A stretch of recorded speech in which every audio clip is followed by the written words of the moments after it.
마가복음 7장 24절에서 30절까지 한 구절씩 교독하고 30절은 함께 한 목소리로 낭독합니다.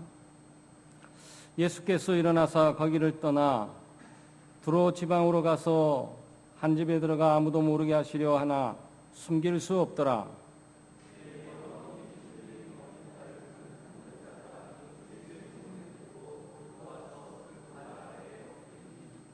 그 여자는 헬라인이요 수로보니게 족속이라 자기 딸에게서 귀신 쫓아내 주시기를 간구하거늘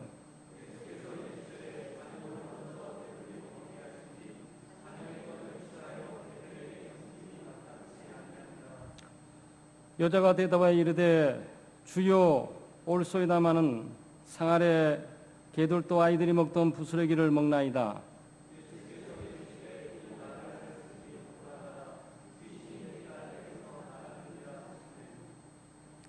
여자가 집에 돌아가 본즉 아이가 침상에 누웠고 귀신이 나갔더라. 칭찬받는 큰 믿음이란 제목으로 말씀을 나누겠습니다. 여러분의 믿음은 어떤 믿음입니까? 예수님의 칭찬을 받을 만한 믿음입니까? 아니면 예수님의 책망을 받는 믿음입니까? 오늘은 예수님에게 직접 친히 내 믿음이 크도다라고 칭찬받은 한 여인을 소개하려고 합니다.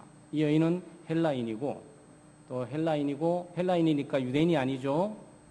가나안 족속이고 수로보니게 여인이고 족속의 여인인 거죠. 가나안 땅에 수로보니게라는 조그만 부족이 있는데 그 부족의 족속이 되는 거죠. 아주 미천한 겁니다. 그리고 이 여인은 불행스럽게도 아주 더러운 귀신 들린 딸을 데리고 살았습니다. 그러니까 아마 여러 정황을 보게 될 때 아마 부모의 심정을 보면 더 깊이 같은 공감도 느끼게 되고 같은 아픔도 느끼게 될 만한 그런 여인이죠.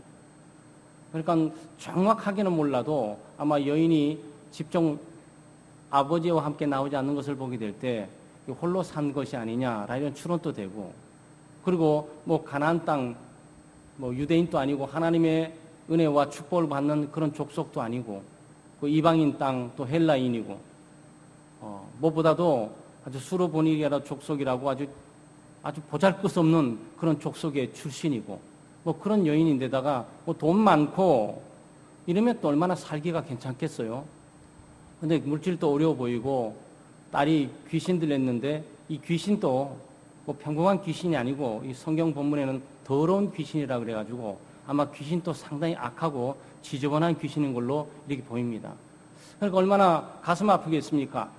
자라는 어린 딸이 자라면서 건강하게 자라고 친구들과 잘 놀고 공부도 열심히 하고 학교 생활도 잘 해나가면 얼마나 좋겠어요. 뻔한 거 아니겠습니까? 학교 갈 수 있겠습니까? 못 가지요. 그러니까 집에 있어야 되지 않겠어요? 친구가 있겠습니까? 친구가 없지요. 그러니 이런 불행한 상황 가운데 이 여인이 예수님에 대한 소문을 듣고 예수님께 찾아와서 이 딸이 귀신 들린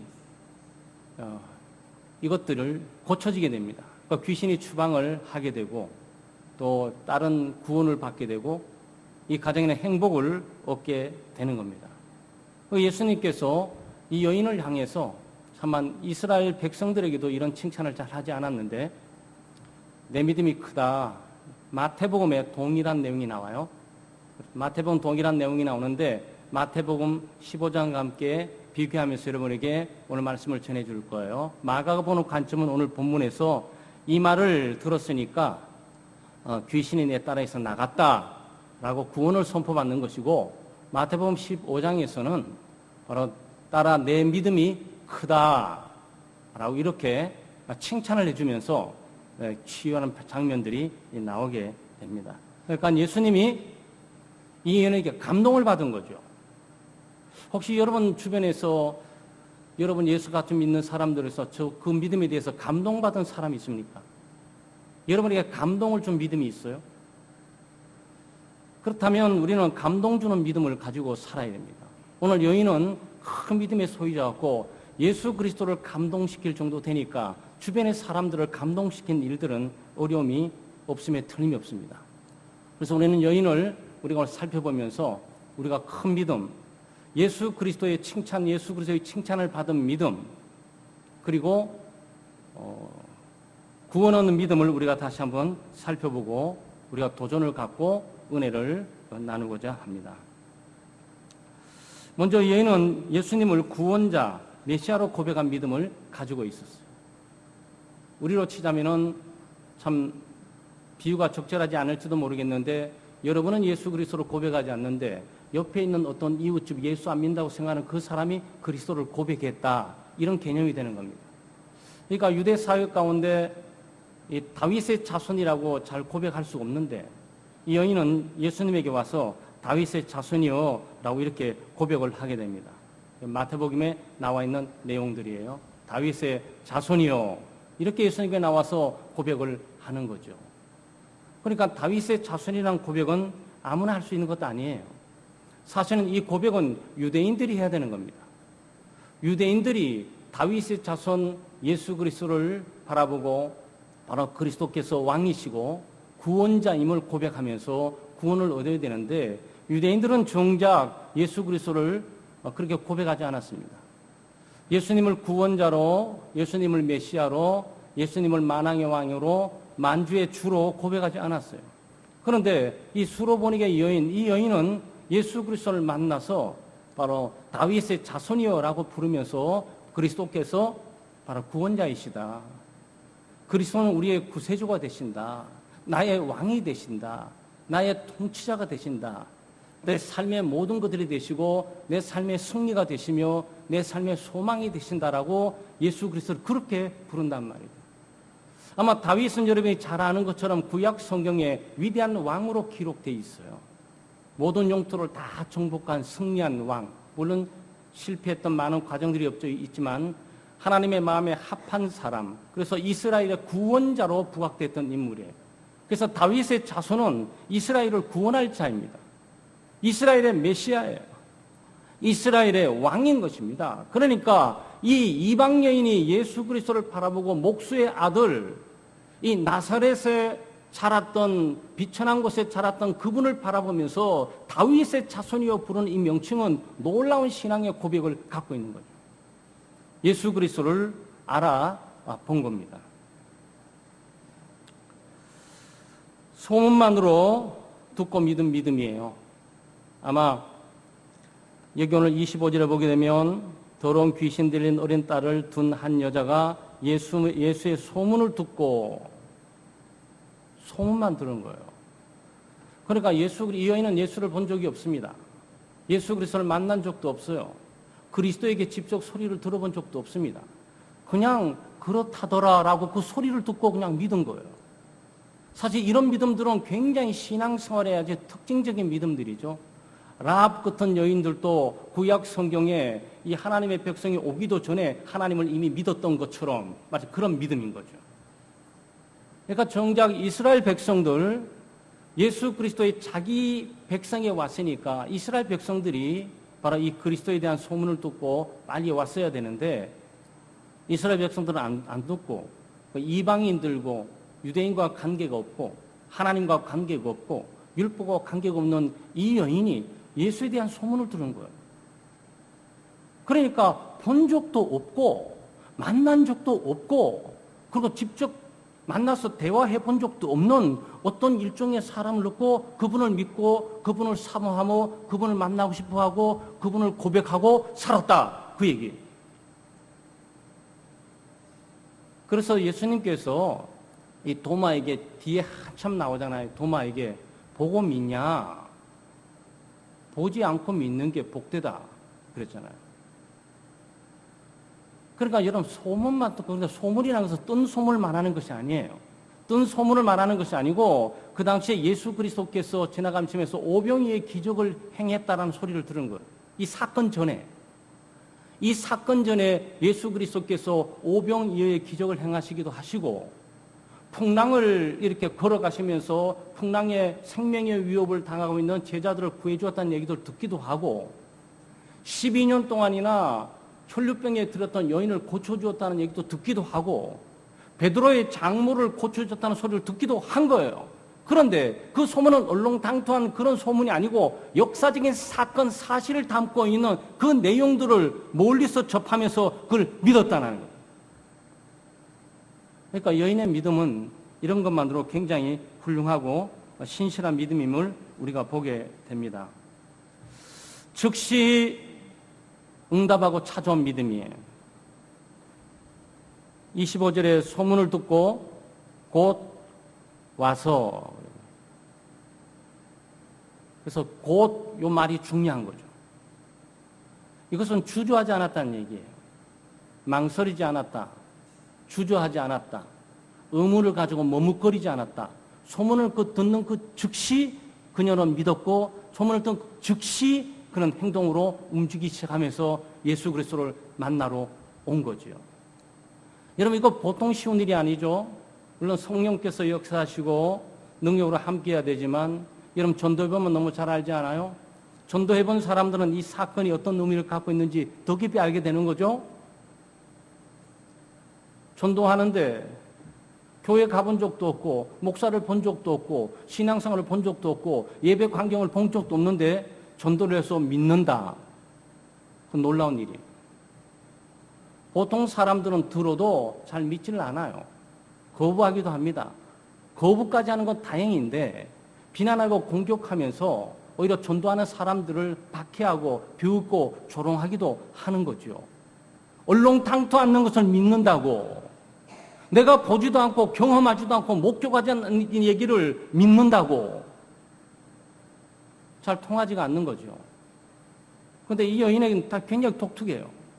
그냥 전에 들었는데 전에 들은 그 사건들을 그냥 믿고 믿은 대로 그 실천해서 교회 나가야지라고 생각해서 그날 교회 나와서 예배드리고 구원받고 신앙생활을 하면서 살아갔다. 이런 얘기가 되는 거예요.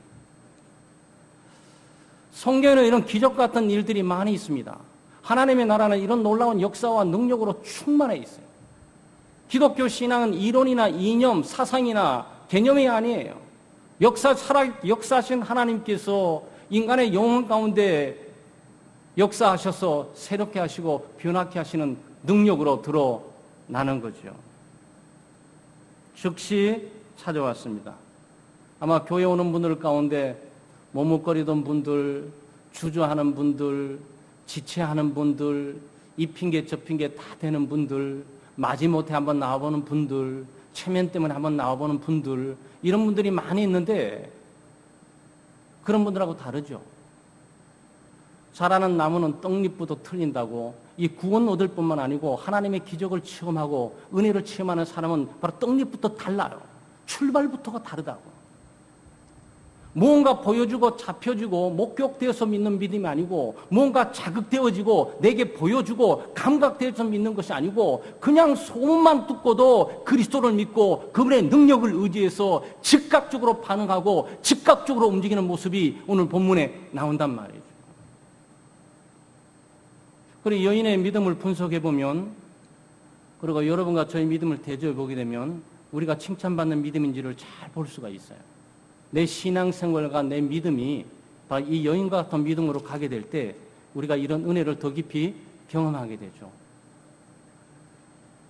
얼마나 많은 분들이 머뭇거리고 주저합니까? 뭐 재보기도 하고 계산해보기도 하고 따져보기도 하고 확률을 갖고 재보기도 하고, 네? 그럼 머뭇거리고 주저하고 지체하고 망설이고 뭐 그러잖아요. 기도하러 오는데 망설이고 예배 드려 오는데 망설이고 봉사하는데 망설이고 뭘 하나님과 관계하는데 뭘 주저하는 일들이 그렇게 많잖아요. 물론 사람이 따져야 될 땐 따져야 되겠죠. 계산할 때는 계산을 해야 되겠죠. 그러나 큰 믿음은 그렇지가 않다는 거예요. 큰 믿음, 예수 그리스도께서 감동하고 예수 그리스도의 능력을 가져오는 믿음은 그렇게 되어지는 것이 아니라는 거예요.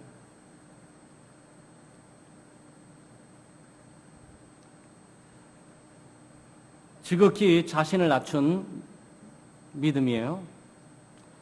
여기에 곧 와서 그 발 아래 엎드려서 그랬어요. 뭐 다 자고져 와서 엎드리는 거예요.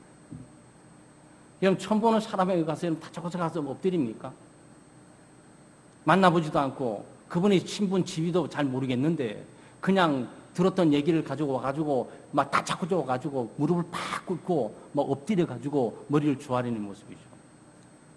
물론 무릎 꿇는 것은 여러 가지 해석할 수 있어요. 무릎 꿇는 것은 분명한 상대를 높이는 것이면 틀림없어요. 왕 앞에 무릎을 꿇는다든가 어른 앞에 무릎을 꿇는다든가 무릎을 딱 꿇게 될 때 그것은 상대방을 높인다는 의미가 있는 것이고 나를 낮춘다는 의미가 있는 것이죠. 그렇죠? 그러니까 여인이 지금 예수 그리스도 앞에 와서 그러는 거예요. 물론 예배학적으로 보게 될 때 무릎 꿇는 것은 이거는 기도와 또는 무릎 꿇는 것은 예배의 모습, 예배의 형태예요. 그러니까 이분은 그리스도에 대한 경외감으로 충만하게 차 있어요. 그리스도를 무시하지 않아요. 그리스도를 업신여기지 않습니다. 그리스도를 단순히 여기지 않아요.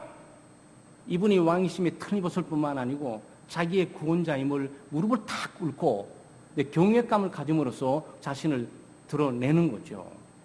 그러니까 굉장히 겸손한 여성이에요. 그리고 여러분 무릎을 꿇는 것은 아무나 꿇는 게 아니잖아요. 전쟁 시에 무릎 꿇는 것은 항복을 표현하고 있는 거예요. 항복한다고. 나 아무것도 주장하지 않겠다고. 아무 조건도 달지 않겠다고. 네? 그냥 무릎 탁 꿇고 처분만 바라겠다고. 이 자세예요, 이게. 그럼 다르잖아요. 사람 대화를 나누는데 이러고 있는 거하고. 다르잖아요, 대부분. 무릎을 탁 꿇고 머리를 탁 조아리는 거하고. 이게 얼마나 다른 얘기예요. 이것도 많은 사람들이 있으니까 연극하는 것도 아니고 많은 사람들이 있는 앞에서 한 여인이 와서 그리스도에게 생전 보지 못한 그리스도에 와가 무릎 꿇은 거죠. 우리로 치면은 오늘날 갑작스럽게 우리 예수 안 믿는 남편이나 아내가 갑자기 교회 뛰쳐나가더니 교회 앞에 가서 다 무릎 꿇고 쥐하라고 이러고 있다는 이런 얘기예요. 이 믿음을 여러분이 어떻게 이해할 수 있습니까? 우리는 하나님의 역사와 능력뿐만 아니고 큰 믿음의 소유자라는 부분을 즉각적으로 살펴 있어요. 이거는 은혜와 믿음의 영역만이 해결할 수 있는 것이고 믿음과 은혜의 영역만이 드러날 수 있는 모습들이죠. 참 겸손하게 자신을 낮추는 겁니다. 생전 처음 보는 예수 그리스도 앞에. 그래서 안티 기독교인들이라고 있어요. 예수 그리스도를 비판하고 박해하고 예수 그리스도를 업신여기고 목사나 기독교를 업신여기고 무시하는 많은 사람들 가운데 특별한 은혜 받은 사람들이 어느 날 갑자기 팍 깨져서 이 여인처럼 하나님의 은혜 보좌 앞에 무릎 꿇고 가장 강력한 목사님의 이 지원자가 돼서 끝까지 주님을 따르는 분들이 꽤 많아요. 여러분 기독교 역사를 보시게 되면 깡패들 소위 주목 세계를 가지고 깡패들이 있는데 그 깡패들이 목사님 역사적 했던데 어느 날 은혜 받아가지고 목사님을 뒤를 따라다니면서 가장 충실한 집사로서 인생을 영광스럽게 마친 분들이 많고 그 가운데 어떤 깡패들은 초대교회의 목사가 된 사람들도 굉장히 많이 있어요. 그걸 우리가 어떻게 설명하냐고. 바로 이 여인과 흡사한 모습들. 그분들은 이 본문을 읽으면서 팍 자기 모습이라고 느껴질 거예요. 간절하게 자비와 긍휼을 구한 믿음입니다. 간절하게 자비와 긍휼을 구하고 있는 믿음이에요. 여기 본문에는 안 나타나 있지만 본문에는 그저 그냥 귀신을 쫓아내 주기를 간구했다 이렇게 표현하고 있어요. 마태복음에는 자비와 긍휼을 베풀어 달라고. 자비와 긍휼을 베풀어 달라고 그런 거죠. 기도 내용도 상당히 달라요. 왜냐하면 자기의 내가 이 정도 했으니까 나는 이런 의로운 행위를 했고 나는 하나님 보시기에 이 정도의 노력도 많이 했고 공적도 많이 있으니까 최소한 내가 했던 일을 봐서라도 그 공적을 봐서라도 나에게 복 좀 내려주세요. 이따위 기도를 하지 않는다고. 그런 기도를 하잖아요. 감히 예수 그리스도 앞에 와가지고 자기의 의를 내세우면서 자기의 공로를 내세우면서 자기의 멋진 모습을 어필하면서 마치 그 정도 되니까 좀 도와달라는 식으로 그런 조건부로 제시하지를 전혀 않습니다. 그냥 자비와 긍휼을 베풀어 달라는 것뿐이에요. 자기는 자격도 없고 만날 자격도 없고 나올 만한 자격도 없고 주님께 인사드릴 자격도 없고 말할 자격도 없고 강구할 자격도 없지만 그냥 내 행위로 볼 때는 주고마땅하고 수백 번 주고마땅하지만 그저 자비를 베풀어 달라는 거예요. 아주 탁월한 기도죠. 뭐 기도에 훈련 받은 분도 아니에요. 그렇잖아요. 기도에 훈련받은 분도 아니고 새벽기도 나온 분도 아니고 이거 금요 심야기도 나온 분도 아니. 근데 이분은 예수 그리스도가 누군지는 정확히 알았어요. 그리스도가 누군지를 정확히 알았고 그리스도 앞에 자신의 바른 간구를 하고 있는 겁니다. 그래서 우리는 기도할 때 이런 모습도 좀 필요해요. 자기의 의를 내세우면서 자기의 공로를 내세우고 자기의 노력을 내세우면서 자기가 하나님께 변명하기 위해서 하나님께 따지기 위해서 뭔가 하나님께 하소연하기 위해서 이런 식으로 하면 곤란하죠. 여러분 생각해 보세요. 만약 이 여인이 예수님께 나와서 당신 나에게 이럴 수 있냐고, 당신이 하나님의 아들이냐고, 당신이 세상을 만들고 지배했던 그분이냐고, 그런 식으로 해서 내 딸을 귀신들로 내버려 둘 수 있냐고, 세상에 이런 일이 어디 있냐고 이렇게 나왔으면 문제 달라져요. 상황 확 달라집니다. 사실 마태복음 예수님께서 대답을 하지 않았어요. 이 여인이 간구할 때 처음에 이 자비와 긍휼을 베풀어 달라고 간구할 때 마태복음에서 전혀 예수님 답을 하지 않았습니다. 일고의 가치도 없고 만날 가치도 없고 답을 해줄 가치도 없어요. 왜? 하나님의 백성도 아니니까. 그래서 거기는 나는 잃어버린 양을 찾으러 왔고 내 백성에게 왔을 뿐이지 이방인은 온 것이 아니다라고 여인에게 분명히 자기를 밝혔어요. 그런데 여인은 다른 자세를 취하는 거죠. 여러분 하나님께 따지기 위해서 또 항변하기 위해서 또 하나님께 하소연하기 위해서 또는 우리의 의를 내세우기 위해서 또 우리가 어떤 변명하기 위해서 기도할 필요 없어요. 기도하러 오실 때는 그분이 어떤 분인지를 확실히 알고 자비와 긍휼을 베풀어 달라고 자기를 낮추는 거죠. 우리는 낮춰도 낮출 만큼 못 낮출 수 있는 존재들이죠. 그리스도의 높이에 따지게 되면 한없이 높으신 분이에요. 그런데 여인이 그걸 알았다는 사실은 놀라운 거예요. 이 사람 바리새인은 아니에요. 사두개인도 아닙니다. 율법사도 아니에요. 유대인도 아니에요. 모세 율법도 몰라요. 하나님이 누군지도 모릅니다. 다만 이 사람이 알고 있는 것은 뭐냐면은 예수 그리스도 그분은 다윗의 자손이고 만왕의 왕이시고 만주의 주가 되시면서 우리의 구원자가 되시고 모든 질병을 치유하는 주인 되심을 확실히 고백하면서 나오고 있다는 사실이죠. 현실적 상황이 어려워도 낙심하고 실망하지 않고 흔들리지 않는 믿음을 갖고 하나님 주님 앞에 서 있어요. 아주 압권적인 문제죠. 여기에. 예수님께서 그렇게 말하니까 여자가 귀신 내쫓아주기를 간구하니까 예수님께서 첫째는 마태복음 대답하지 않습니다. 그러니까 이 거절당하신 거예요. 이 여인은 이 기도를 거절당했고 예배를 못 들어오게 만들었고 거절당했던 거예요. 당신은 우리 교회 올 자격 없으니까 들어오지 말라고, 다른 데 가라고 이렇게 딱 거절당했던 거라고. 그러니까 답을 하지 않았습니다. 그러니까 여인이 다급하니까 간구하면서 자비를 베풀어 달라 그러면서 오늘 마가복음 7장 27절에는 자녀로 먼저 배불리 먹게 할지니 자녀의 떡을 취하여 개들에게 던짐이 마땅치 아니하니라 청청병력 같은 말을 던진 거예요. 여인이 머리가 좀 이상해지지 않으면 이 의미가 뭔지 정확히 알았어요. 뭐냐면 나는 이스라엘 잃어버린 양에게 온 것이지 내가 하나님의 백성이 온 것이 너희를 위해서 온 게 아니다. 첫째는 침묵하셨고 침묵이 너무 길다 보니까 여인이 다급해서 또 외쳤을 거고 그러니까 예수님이 답하는 게 딱하니까 간구하는 건 이해하겠는데 너는 하나님의 백성이 아니지 않냐. 근데 나는 하나님의 백성을 위해서 온 거다. 그러니까 네가 잘못 찾아온 거야. 세상을 찾아가는 게 좋겠어. 이 뜻이에요. 그러니까 여자도 다급하게 외쳤겠죠. 그러니까 예수님께서 어떻게 자녀의 떡을 취해서 개들에게 주냐. 이 정도 되겠뇨. 아주 굴욕감과 심한 모욕감을 가져요. 정상적인 사람은요. 이 여자는 정상적인 게 아니야. 이 여자는 정상이 아니에요. 왜 그런지 아세요? 큰 믿음의 소유자라서 이미 정상을 넘어선 거야.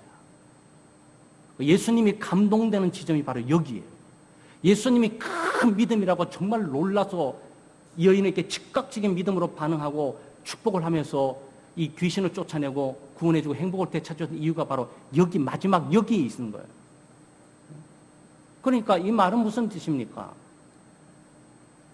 나는 하나님의 백성을 위해 가고 내 자녀들에게 떡을 먹이고 있다. 하늘의 신령한 떡을 먹이고 있다. 그래서 하나님의 백성이기 때문에 내가 그러고 있었던 거지. 근데 너는 개가 아니냐? 자녀들에게 주는 떡을 어떻게 일개 개에게 줄 수가 있냐? 그건 있을 수가 없다. 여러분, 사람이 이 지점에 오게 되면 기독교 뛰쳐나갑니다. 왜 수많은 사람들이 기독교를 입문하지 못하는 줄 아세요? 죄인이라고 말하는 것을 고백치 못하고 있는 거예요. 자존심 상하는 거지. 다른 데를 다 떵떵거리며 사회적인 신분 지위가 높은데 여기 와서는 통하지 않으니까 여기서 자존심 상해서 여기 못 있는 거예요. 그러니까 나가 있는, 자기들이 있는 곳에 가 있어야 되는 거예요. 그러니까 여러분, 사람이 굴욕감을 갖고 심한 모욕감을 갖게 되면 여러분, 누구에게 여러분 비웃고 조롱하고 경멸하게 되면 여러분 어떤 느낌이 듭니까? 너는 개야. 그럴 때 여러분 어떤 느낌이 드세요? 두 가지 반응이 있어요. 자기의 자존감이 굉장히 약한 사람, 자존감이 굉장히 약한 사람은 그래, 나는 개야. 개일 수밖에 없고, 그래, 개같이 살아왔지. 나는 개 같은 인간이 될 수밖에 없어. 라고 자기를 크게 비하면서 비천해지면서 나락으로 떨어지는 인생 하나. 그것은 사람의 성격이나 관점에 다를 수가 있어요. 어쨌든 그런 현상이 일어나요. 사람이 비웃고 조롱을 받는 위의 사람으로부터 사람의 심한 모욕감을 당하게 되면 그래, 나 같은 인간 살아서 뭐에게 죽어 마땅해 한강으로 가자라고 죽는 걸로 인생 마칠 수가 있는 거예요.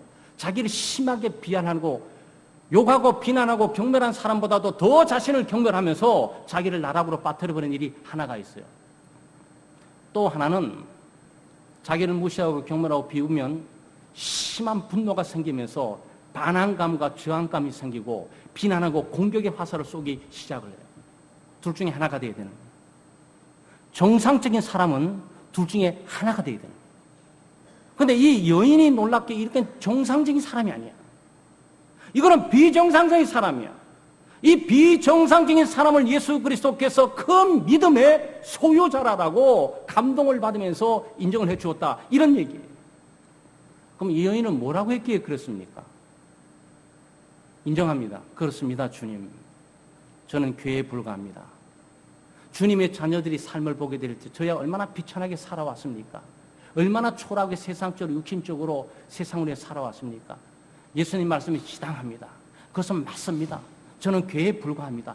그렇지만 개도 주인이 먹던 부스레기 정도는 먹을 수 있지 않겠습니까? 이렇게 얘기하는 거예요. 여러분, 우리 쉽게 설교도 쉽게 하고 있고 여러분 이 스토리를 쉽게 여러분 듣고 있는데 여러분이 이 주인공 같으면 어떻게 했을까라고 생각을 해보세요. 그럼 여러분의 믿음이 색깔이 딱 드러나기 시작해요. 여러분이 만약 이 상황 가운데 예수님으로부터 그렇게 직접 수많은 남자들이 있는 가운데 직격탄을 받으면서 여성의 인격 모독과 무시와 경멸을 당했을 때 과연 여러분은 교회에 나올 수가 있는지, 과연 이 장소에 기쁨으로 앉아있을 때 그렇습니다. 저는 그런 인간입니다. 그렇지만 저는 이 교회에서 부스러기도 먹을 수 있는 존재는 아니겠습니까? 그러니까 찌꺼러기하고 부스러기는 달라요. 이 먹다가 남은 찌꺼러기는 그래도 건덕지가 좀 있어요. 여러분 군대도 가보셨겠지만 뭐 지금은 그럴 일이 없는데 우리 군대에는 그래도 건덕지라도 좀 하나 얻어먹으려고 노력을 많이 했던 데도 있는데 이 먹다가 고참들이 먹다가 닭을 먹다가 딱 남으면 그거를 서로 쫄병들이 차지하려고 그래요. 야간 12시 넘어서 라면 끓여 먹고 그 다음에 주방에 있었던 주방장 상병에게 시켜가지고 놔뒀던 닭 몇 마리 갖고 와서 먹고 그러면 닭 뼈다귀에 묻어있는 그거라도 좀 먹으려고 했던 기억이 저는 생생하게 있습니다. 배치가에서. 그 밤 1시, 2시 벌써 넘어가고 있을 때죠. 지금은 병영생활 그런 것이 없이 잘 먹고 잘 입고 잘 산다고 그래요. 네? 그런데 이거는 찌끄레기도 아니에요. 그냥 빵 먹다가 빵 부스러기 몇 개 떨어진 거 그 정도는 혓바닥 핥아서 먹을 수 있지 않겠냐, 개가. 맞습니까, 그 말이? 맞죠. 그 말은 맞는 말이에요. 개가 찌끄레기를 감히 주인이 먹다 남은 찌끄레기를 먹으려고 밥그릇에 혀를 핥게 되는 건 있을 수 없지만 먹다가 툭 떨어졌던 거, 뚜둑 굴러서 떨어졌던 거 땅바닥에 있는 그거는 주워 먹을 수 있는 권리를 개에게 있다고. 지금 그 얘기를 하는 거예요, 상당하게. 예수님이 여기서 감동을 받은 거예요. 그러니까 지금은 마태복음에서 내 믿음이 크도다라고 이렇게 말했지만 거기에 감탄사가 빠졌어요. 원어에 보면 오라고 감탄사가 있어요. 우리가 말하는 오, 이거 오 아니고 진짜 요렇게 돼서 요렇게 돼 있는 오가 있어요. 그것은 오, 내 믿음이 크도다 이 얘기. 그러니까 예수님이 감동을 받으신 거야. 예수님이 감탄을 한 거예요. 그러니까 예수님이 즉각적으로 내 믿음이 크도다 말하면서 딸아 내 소원대로 되라 그래서. 그 소원이 뭐였습니까? 딸이 낳는 거 귀신으로부터 자유로운 건 아니에요. 그러니까 마가복음에서 그것을 뒤 얘기를 처리를 하면서 귀신 여기 보면 예수님께서 귀신을 내 딸에게서 나갔는 귀신이 내 딸에게서 나갔느니라 이렇게 표현하는 거죠. 현실적으로 불가능해 보이고 무시를 당하고 멸시를 당하고 모욕을 당하고 현실적인 상당 어려움에 봉착해도 결코 흔들리지 않게 지탱하고 있는 믿음을 이게 보는 거죠. 이 믿음을 예수 그리스도께서 큰 믿음으로 보신 거예요. 현실에 흔들리지 않고 현실의 절망감과 실망감, 낙심감 가운데서도 무너지지 않고 인격 분열을 시키지 않고 그리스도를 바라보면서 여전히 자비와 국률을 베풀어지는 초점 맞추는 그 집중력에 예수 그리스도께서 큰 믿음이라고 인정하는 거죠. 여러분 예수 믿고 신앙생활하면서 경건의 시간이라고 있어요. 경건의 삶. 경건의 시간 또 같죠. 퀴티라 그래서 경건의 시간 같죠. 말씀과 기도로 하루 출발하는 거. 그 핵심이 뭔지 아세요? 핵심이 하나님께 초점 맞추는 거예요. 하나님께 초점 맞추는 거예요. 염려, 걱정, 근심, 두려움들, 불안과 공포들, 실망과 낙심들, 절망의 수많은 수렁터리가 있지만 이 중앙에서 그리스도의 초점 맞추는 것이 경건의 훈련이에요. 그런데 그 훈련을 마치 도를 통한 달인처럼 지금 이 여인이 하고 있다고. 유대인도 아닌데, 하나님의 백성도 아닌데, 이방인인데, 이런 믿음을 가지고 나왔단 말이죠. 깜짝 놀란 거예요. 뭐, 자존심 문제를 좀 말하니까 기억나는 분들이 있어요. 제 작년인가 새소망교회 그 3주년인가 4주년이 돼가지고, 말씀을 전하러 갔는데, 거기 한 연세가 한 50, 한 8, 9세 뭐 이렇게 되는 것 같아요. 그래서 그분 신분이 경찰이에요. 경찰도 급이 좀 높은 것 같아요. 경찰인데 이분이 신학을 공부하면서 전도사님으로 새소망교회 기타를 치면서 찬양을 막 인도하고 계시더라고요. 자기 대학 시절에 기타를 많이 친 게 있어가지고 하고 있더라고요. 그러면서 짤막하게 간증을 하는 거예요. 그런데 그분이 간증을 하면서 계속 이제 개척교회니까 그 개척교회에 있는 새소망교회 교인을 향해서 이 송건수 목사님을 굉장히 격려하면서 뛰면서 목사님을 위해야 된다, 목사님 위해서 여러분 헌신해야 된다, 봉사해야 된다, 이걸 계속 하시더라고요. 나는 참 드물다. 저렇게 목사님에 대해서 충성스럽게 저렇게 목사님에 대해서 이렇게 많이 했고, 그래서 송건수 목사님 복이 있다고 생각했는데 이유가 있더라고요. 이분이 아주 대형교회 안수집사였던 거예요. 대형교회 안수집사고 또 그 대형교회 안수집사가 한 수천 명이 돼요. 상상을 해보시면 합니다. 그런 교회가 우리나라에 한 5개 안에 드는 교회들이죠. 세계 10대 교회 안에 드는 교회들이 한국에 한 5-6개가 있어요. 그러니까 안수집사만 수천 명이 되는 거예요. 그러니까 자기가 수천 명 속에 들어가 있는 거예요. 그래도. 근데 믿음이 크게 없어요. 근데 아내가 믿음이 확 줘서 끌려다니다 보니까 안수집사까지 간 거예요. 그런데 안수집사회가 1년에 한 번씩 열리는데 목사님을 모시고 그 말씀을 듣고 그 다음에 안수기도를 다 받고 그 다음에 식사를 회식하고 마치는 시간들이에요. 근데 자기는 한 번도 안수기도를 안 받았다는 거예요. 안수기도로. 왜냐하면 목사 자기는 뭐고 나는 뭔데 자기도 기도하지 내가 기도하면 되는 거지. 이렇게 생각했다는 거예요. 그래서 또 자기 사회적인 신분에 목사님에 가서 이 머리 뭐가 안수하는 게 너무나 어색하기도 하고, 정말 그 무슨 뭐 그렇게까지 할 필요가 있을까? 이런 생각이 들더라는 거예요. 그래서 밥 먹을 때만 나타나고, 기도할 때는 빠지고, 밥 먹을 때 나타나고, 이게 몇 년 동안 계속 됐다는 거예요. 근데 하루는 그 아내가 당신 정말 기도 받아야 된다. 당신 같은 사람이 기도 받아야지 누가 기도 받아야 되냐. 그래서 어떻게 해가지고 간구하고 요청해서 위협받기도 하고 또 뭐 이게 비유를 또 이렇게 좀 잘 이 받기도 하고 해가지고 하기로 갔다는 겁니다.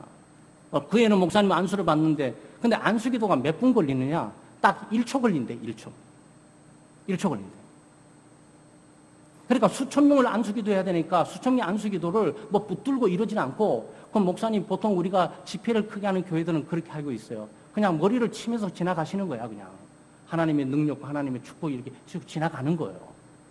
그러니까 그거 1초 하기 위해서 내가 몇 시간을 이렇게 기다려야 되냐고, 지금. 그래, 자존심 상해가지고 매해 때마다 그 기도를 안 받고 그냥 갔다는 거예요. 여러분, 이해할 만하죠? 능히 모든 일반적인 사람들은 다 그 상황 이해할 수 있어요. 그게 또 정상적으로 보여요. 근데 그 애는 계속 버티고, 그래도 기도받은 자기 안에 손목에 딱 붙들려갖고 앞자리 끌려왔는데, 나중에 보니까 자기 차례가 와서 차례고 다가오니까 빠져나가지는 못했다는 거야. 도망가고 싶었는데 너무 뒤에 사람이 많아가지고 못 빠져나갔다는 거야. 하루종일 목사님 앞에 왔는데 목사님이 툭 치고 지나가는데 이 지나가는 손이 수천 톤으로 한 대 맞은 것 같다는 거예요. 그리고 그 시간이 어마하게 많은 시간이 지난 것처럼 자기가 보니까 털썩 주저앉아 있더라는 거예요. 그 자기는 거기서 교만을 회개하고 자백하면서 딴 건 몰라도 하나님은 살아계시는구나. 하나님은 살아계신다. 하나님은 저 주의 종을 통해 역사하신다라는 것을 그때 뼈저리게 느껴서 자기가 간증을 지금 한다고 그 세수만교 교인들에게 얘기를 하고 있더라고요. 저는 생각한 거죠. 이 맥을 갖자고 상황은 달라요. 이 여인하고 그분하고 상황은 다르지만 하나의 가능성이 있다면 그 자존심을 극복해 나간 거지. 아마 여인은 이 장소에 예수님께서 자기를 개로 취급하면서 대답 안 해준 거에도 무안해 죽겠는데 몇 마디 또 얘기하니까 뭐 자기는 하나님의 백성에게 왔다고 그러고 또 안 오고, 그 다음 또 얘기하니까 음식을 자기 자녀들이 줄지만 걔에게 못 준다고 자기를 개취급하고, 이 정도면 어떻게 되겠습니까? 아까 말씀한 것처럼 그래 나는 개다라고 생각해서 도저히 구할 것도 없고 그냥 아무 소리 못하고 저기 그냥 있는 거고, 또 하나는 당신이 뭔데, 당신이면 내가 축복 못 받을 줄 알아, 이 교회는 내가 복 못 받을 줄 알아, 이러고 나갔을 겁니다. 아마. 그렇게 했지 않겠어? 그런데 여인의 큰 믿음이 여기서 나타나는 거예요. 예수님이 감동한 모습이 여기서 나타나는 거예요. 사랑하는 여러분, 큰 믿음은 칭찬받는 믿음입니다. 큰 믿음은 예수 그리스도에 인정받는 믿음이에요. 큰 믿음은 예수 그리스도를 감동시키는 믿음입니다. 큰 믿음은 큰 능력을 경험해요. 큰 믿음은 큰 은혜를 경험하게 돼요. 여러분, 큰 믿음의 소유자 되시기를 주의 이름으로 축원합니다. 사실은 저도 이것 때문에 아마 우리 교회에서도 몇 번 그랬죠. 우리 교회는 오지 않으시는데, 우리 교회는 오지 않으세요. 그런데 믿음은 있으셔. 우리 교회 가족들의 믿음의 가족이야. 그런데 그 가족 가운데 제가 일부러 그분을 찾아갈 때도 많이 있어요. 그래서 가서 세례까지 주기도 했어요. 우리 교회 그런 분들이 몇 분 계세요. 한 분은 또 돌아가신 분도 계시고, 그래서 어떨 때는 예수 믿고 우리 가족들 가운데서 우리 창대교회 신앙생활을 같이 하는 뿐만 아니고 놀랍게 신앙생활을 하지 않고 있는 분들을 신방을 가서 얘기하다 보면 그분들에게 이 정도 믿음은 아닐지라도 이런 믿음이 간직돼서 자라는 것을 보게 돼요. 놀라운 일이에요. 사랑 여러분, 큰 믿음을 가지시길 바랍니다. 그리스도에게 낮추시고 그리스도를 높이시면서 그리스도의 어떤 말씀에도 동의하시고 그리스도의 어떤 말씀에도 받아들이시면서, 그리고 그리스도의 자비와 긍휼을 귀하시고 또 좌절, 실망, 낙심, 심한 모욕감, 인격의 모독을 느끼는 그런 순간, 자존심이 상하는 그 순간 또 참으시고 그것을 극복하는 큰 믿음의 사람으로 오늘 여인처럼 정말 딸이 구원을 얻고 가정이 복음화되고 하나님의 능력을 경험하게 되고 또 가정의 행복을 되찾는 그런 삶이 있기를 주의 이름으로 축원합니다. 하나님 아버지 감사합니다. 하나님의 크신 은혜와 사랑으로 저들 예수 믿게 하시고 오늘 또 좋은 날씨 가운데 주의 전에 나와 예배할 수 있도록 도우시고 또 하나님의 귀한 말씀을 듣고 믿음으로 살아갈 수 있는 기회를 허락해 주심을 감사합니다. 오늘 가나안 여인, 이방 여인, 수로보니게 여인의 삶을 보고 또 예수 그리스도께서 그 믿음을 칭찬하신 것들을 우리가 살펴보았습니다. 하나님 우리들에게 이 여인처럼 그런 칭찬받는 믿음을 주시고 큰 믿음을 주시며 예수님을 감동시키는 믿음을 주시고 또 우리의 가정을 구원하고 우리의 가족을 구원하고 가정 행복을 되찾는 놀라운 복과 은혜를 경험하는 그런 삶을 살아갈 수 있도록 도와주시옵소서. 감사드리며 예수님의 이름으로 기도드리옵나이다. 아멘.